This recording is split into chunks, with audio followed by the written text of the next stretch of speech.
Welcome back to another episode of Coffee with Craig, your daily dose of motivation and inspiration. Thank you so much for tuning in and subscribing. Today we have an amazing guest. We have the big positive guy. He's going to share his story of how he's overcome cancer in 9 weeks with no radiation, no chemotherapy, just positivity. You're going to love this one. Grab your coffee and stay tuned.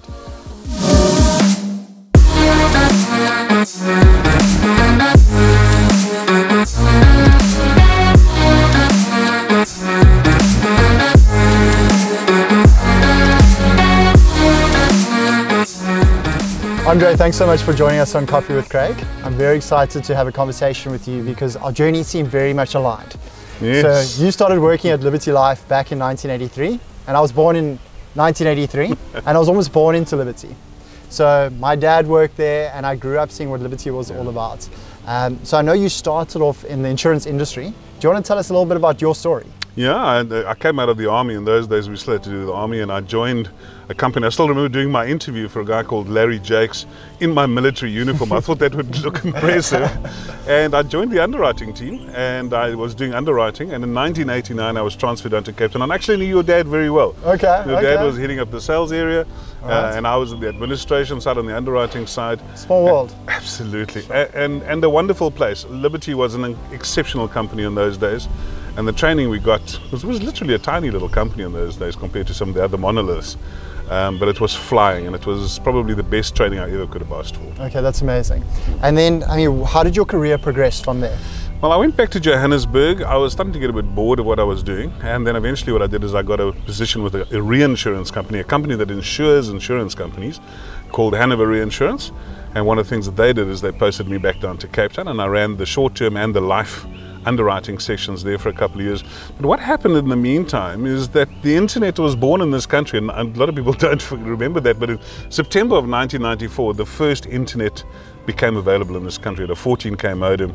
I took a lot of our underwriting tools that we had and I put them onto help files and put them onto the internet, and everybody thought I was a computer genius. Okay. And then quite quickly after that I was promoted to the head of e-commerce for Hanover Reinsurance for Africa. And then the big jump in 1999, the CEO of Hanover Reinsurance worldwide came down to South Africa. We had some chats, he loved what I said, and the next minute I was the head of e-commerce globally, living in Germany and traveling around the world every 6 weeks and flying back twice a month to see my wife in Cape Town. Okay, so you moved over to Germany. Moved to Germany. You were chasing your dream in the corporate world? Absolutely. So were you after money, fame, career progression? Power, money, fame. Everything. Whatever I could get. Okay, like so many people starting out your career. Very ambitious. People are wanting to climb that corporate ladder. Absolutely. And I think it takes some time and some maturity for people to realize maybe that's not what they're really after, or their true purpose in life. And that's why I really wanted to chat to you, because I know your story takes a turn from there. So you came back to South Africa because there was maybe something inside you that was earning for you to come back here. It was quite interesting. One of the things that I said is I set myself a bucket list when I was 16. Okay. 100 things to do. And the last thing I said was to be the CEO of a major financial company. And here I was the MD of a major financial company, and I ticked number 100. And a huge sense of disappointment flooded over me. When you achieved it? When I achieved it. And then I suddenly discovered something, is that purpose is more important than goals. And you can set goals, but you've got to make sure that your values align with it. And so one of the things that I did at that stage is I resigned, which wasn't easy. It's quite difficult to resign as the boss. Yes, for sure. You've got so many people relying on you. Yeah, and then I came back to South Africa, and the first thing that happened, everyone looked at me and said, "You've got to be crazy."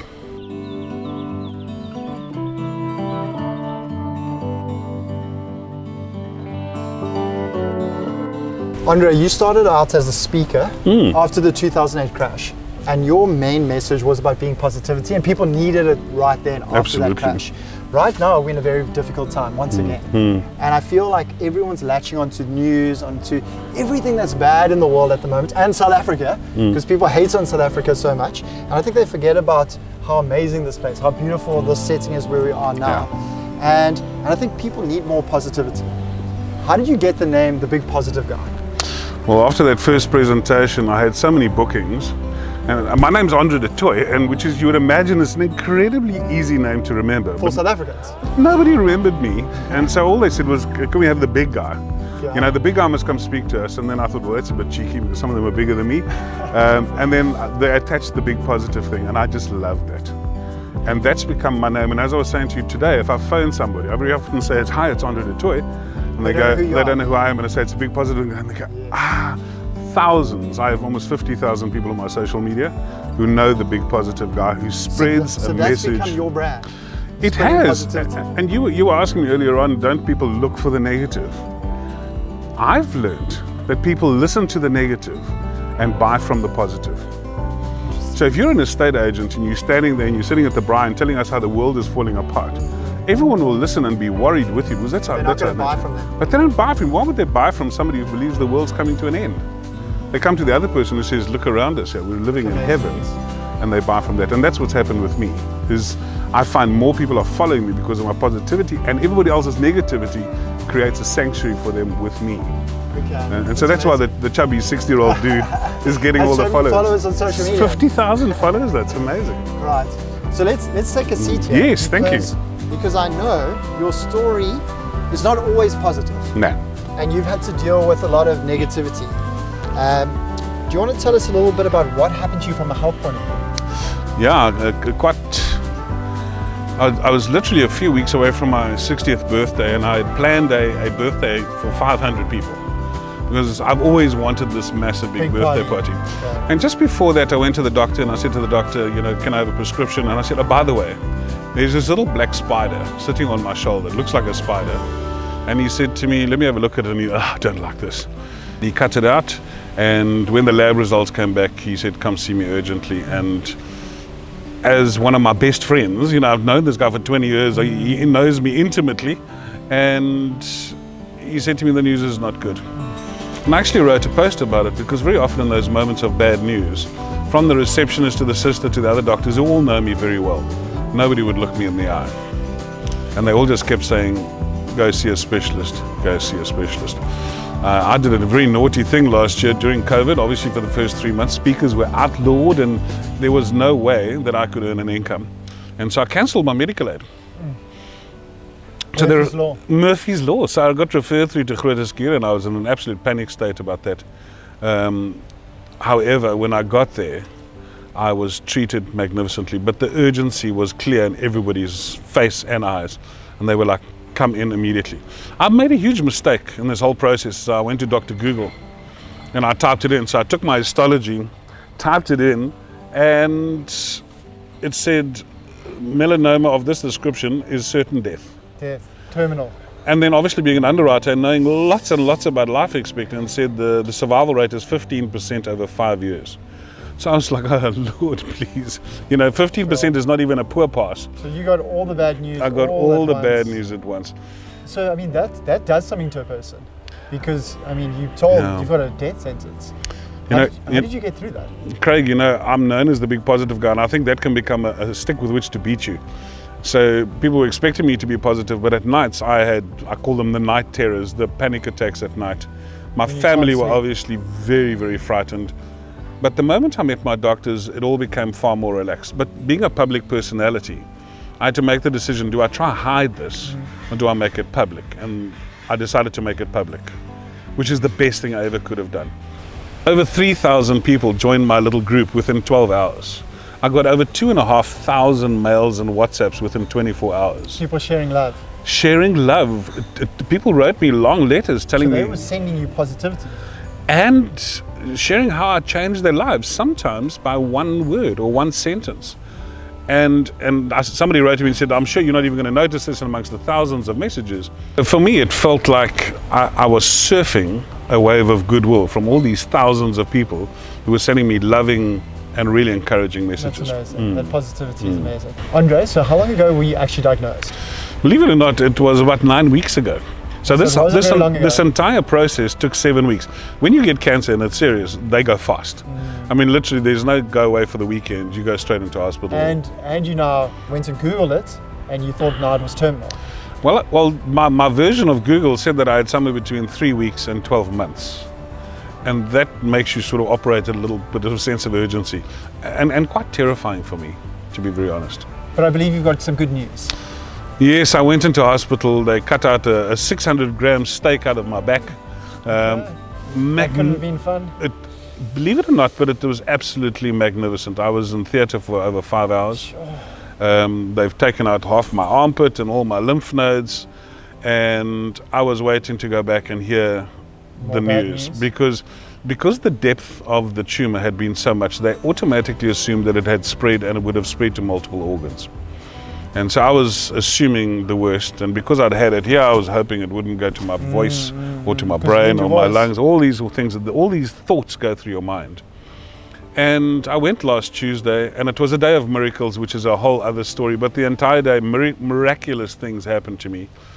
The plastic surgeon who saw me was running around, because he wasn't the one who did the operation, but he was so proud, and he was like, "Andre, there's nothing. There's nothing, but you need to see the oncologist." And I went to see the oncologist, and Grooteski's got this incredible system where all the doctors who work with you meet with you as a panel. So there were 3 professors and a plastic surgeon. And they all looked at me and said, "You've dodged a bullet. We don't know what's going on." So even I'd been told that just because of the severity of the cancer, that I'd have chemo, but I'm not even having that. So they came back and they said you no longer have cancer? They said, "Go back, watch yourself very, very carefully, and if you can survive a year, you'll..." So you're in remission? I'm completely in remission. With no cancer? No cancer. No radiation? No radiation. Nothing like that? Absolutely. In 9 weeks? All of this happened in 9 weeks? It just went, but it sounds too easy. But I think there were reasons for it. I think that massive wave of positivity that came my way. The other thing is I had enormous numbers of people pray for me. I found that quite difficult because... Are you a spiritual person? I'm a spiritual person, but I really believe that God does what he wants to do. So I was sort of, if God wanted me to go, then I would be gone. And if he wanted me to stay, I don't really believe that we can influence those things. But all these people got together, and regardless of what I said, they just prayed and prayed and prayed. Andre, it's such an amazing story what you've been through and how you've recovered. Do you have a message that you can share with our viewers of how you've got through it and what they can do if they embark on a similar journey? Yeah, I think there's many, and I'm trying to sort of all wrap my head around, because it's only been 2 weeks. The first thing I think is, for me, is sharing it in public. And I don't think the sharing is the important part, but the wave of positivity from so many people. So my first expression of survival would be surround yourself with wonderful, positive people who love you, and there are thousands of them out there. And this wave of positivity of over 2,500, 3,000 people that I had towards me, I think definitely had something. Had a big impact on you. It's hard to die when the universe is being told by thousands of people that, no, save this dude. Okay. I'm not particularly spiritual, but I also believe that the number of people who were praying for me, and for me that was, people were praying for me, telling me their whole church is praying for me, and I was like, but dude, I hardly know you.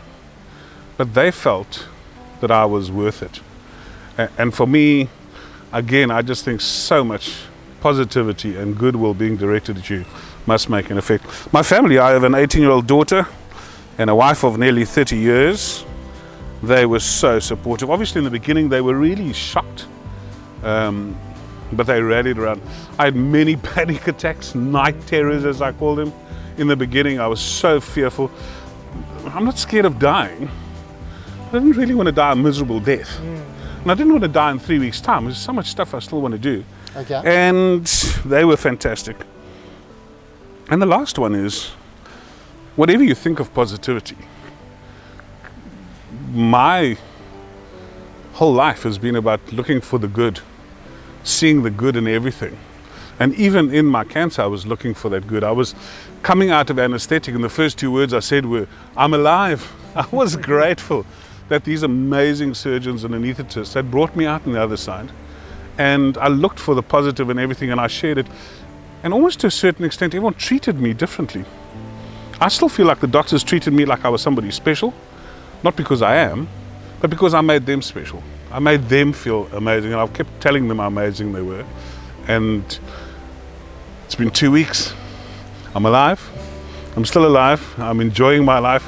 And I'm going to celebrate it. The one thing that I am determined to do now more than ever is to live my life maximizing every single day. That is amazing. Every single day. We look on the weekend, I say to my family, we're not sitting at home. No, not watching TV. Not watching TV. Going we are out exploring, we're doing something we're going to make something. So I am very grateful. Whoever's been looking out for me, I'm very, very appreciative. It's an amazing story, and I'm so glad you got to share it with me and got to share it with my audience. Thank you so much. So I thank you so much. Thank you, my for friend. that. Thank you. I appreciate it. Thank you. Congrats on everything that you've been through so far, and all the best for the rest of your journey. Watch this space, it's going to be interesting. Well, there we have it. Another guest on Coffee with Craig, sharing his story, the big positive guy, sharing his experience of overcoming cancer in only 9 weeks.